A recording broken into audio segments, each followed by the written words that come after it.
Doing a little snacking. Chef Seth Levine started cooking already. He made some tuna tartar cannolis. My God, our first guest enjoying them, actor, comedian, Kyle Dunnigan. He did something for YouTube. Got 111,000 hits so far, and it's called F.U. Mistletoe. Here's a clip from Kyle Dunnigan, F.U. Mistletoe on YouTube. Christmas morning, my family and me decorating the Christmas tree with my friend Keith and his wife Bobby Sue, carving turkey and making stew. I opened a beer and turned around to see that mistletoe staring down, but it was just Keith and me.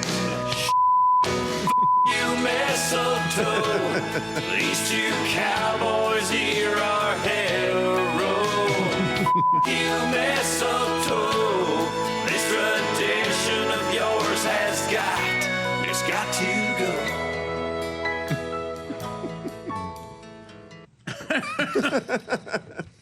That gets more and more intense. Yeah. That's the setup.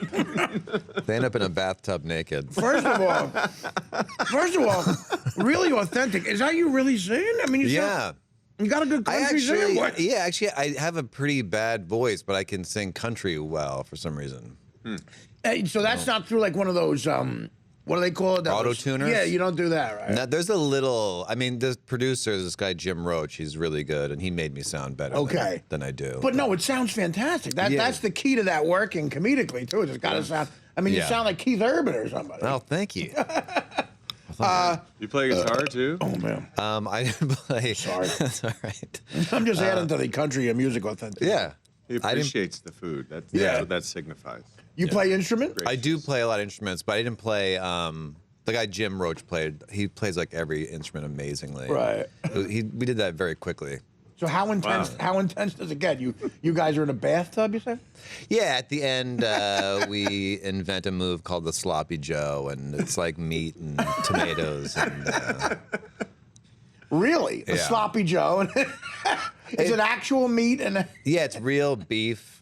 The actual actor wouldn't do it. We had to have one of the grip guys. We used his legs to be the guy. I got to tell you, that's odd. That's the direct opposite of what you would think. You'd think the grip guy would have a problem with it, and the actor would be fine. Yeah, no. The actor had a problem with it. And well, that's interesting. Yeah, and people got like there was a few small percentage of people who felt like it was homophobic, but it's not. If you think about, it's really two people. I think people nowadays, if you're a buzzword or two guys don't want to kiss, that means they're homophobic. But it's really, these are two people who are repressing their sexuality. They're both homosexuals. Right.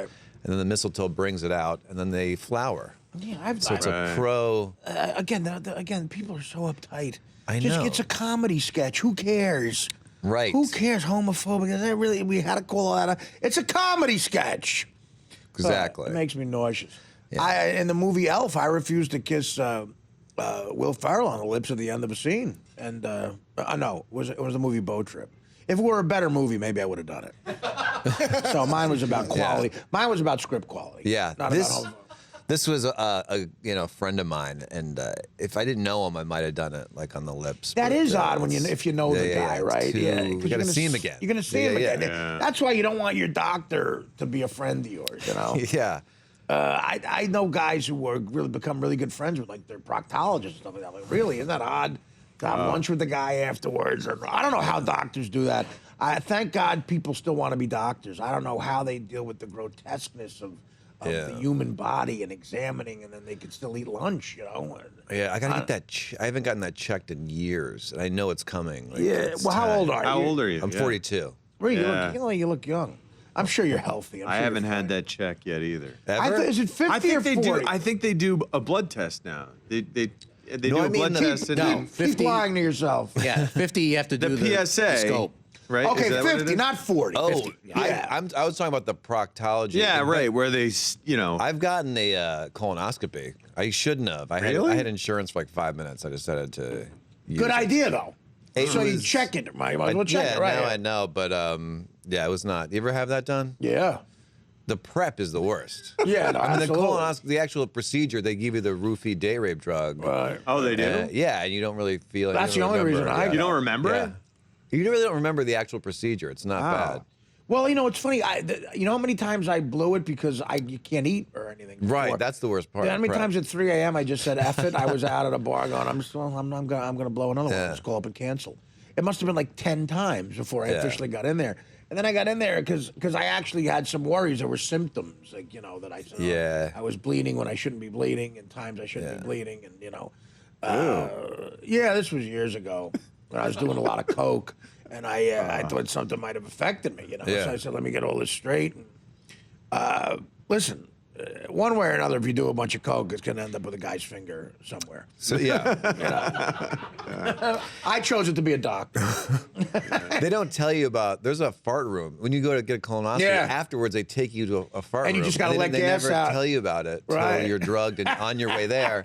And there are people already in the fart room, well on their way. Yeah, because you got to let out all this gas. Yeah. And it's the same. Everyone has the same fart. Right. Like it's a low, like burr. It's like it's a man-made fart. It's not a real fart. It's a fake. It's a man-made. I've fart. always had trouble with Really? man-made Yeah. farts. All farts are man-made, but these are made by another man. Yeah, no, I've always had trouble with that. Yeah. It doesn't seem pure Fart to me. room. Yeah, because you have to, you know, after this happens, you have to sort of, you know. And is everyone just like roofied out at that point? Everyone's pretty But drugged. you remember the Yes, fart room coming somehow. through. When you get any procedure with a doctor, they say, here's what's going to happen. They go through all the details and this in the fart room, but they don't tell you that. Here's the it, one right. They skip Here's that. what's going to They happen. don't want to tell you. You're going to do this, you're going to do that, you're going to make out with somebody, then you're going to, what? Nothing, you're going to this, that, you're going to watch me and my nurse, you're going to put on a pair of horse hooves, what? Nothing. Yeah, I did the upper GI series. They put the tube down. Oh. They half knock you out. And at some point, you kind of remember it. So you kind of remember a big tube going down your throat. And I mean, they really they keep it in there. So you're kind of like, and you're kind of nauseous, but you're not nauseous. It is bad if you realize you need more doping medication. Yeah, Because you don't want to get to that point. you know right? the feeling like right before you throw up, that awful feeling of like, okay, now I got to make this happen to get Yeah. relief. You're sort of in a perpetual state of that. It really is disgusting. That's when Yeah. you do it with the throat, with the colonoscopy. Oh my God, it's terrible. This is probably the best interview we've had so far. Yeah. Sometimes I know if it doesn't work well enough, if you don't get roofied hard enough, Yeah, that's that what can be I always- really bad. Listen, And that's happened to me before when Me I had too. when they were trying to do a nerve block for a shoulder Right, surgery. right. They came out with a needle. It was like a sewing needle, like a foot-long sewing needle, and the guy's about to stick it, in the side of my neck. In your neck. Yeah, and I was freaking out. And they're like, "Wait a second. You're doped You're up. supposed to be No, you're supposed cool to be with out. this. Yeah, listen, didn't work. Let me tell you something. After I became a heroin addict and my tolerance was insanely high, they would say, "Okay, look, Oh, we're going to yeah, your operate opiate on tolerance. you. Yeah, you're operating like root canal type. Yeah. Okay, does this hurt? Does that hurt? I'm like, yeah, it hurts. Well, but it's just take a little time for it to kick in, dude. No, it's not going to kick in. Yeah. I need you to call this number. He's a guy. He's on a street corner in Patterson. Okay, I want you to get the guy out of the anesthesiologist. And he's off for today. This new anesthesiologist coming in. Okay, his name is Rico. Yeah. That scares the hell out of me. Like, what if my tolerance is so high that Yeah, people go under and are awake. And Right. it's the most torture because you can't move, but you just Awful. feel your surgery. off. Yeah. Yeah. They made a movie about that. It was horrifying to watch. I Yeah. remember. Which one? I think it was that the guy who played Darth Vader starred in it. Oh, The young Darth Vader. okay. Oh, We're gonna- Hayden we're gonna- Christensen. We're going to take a break. We're going to take a break. We're going to try to figure out this movie. Kyle Dunnigan is here, and we're going to talk more about all this stuff after these words. The Artie Lange Show, weeknights on Audience, only on DirecTV.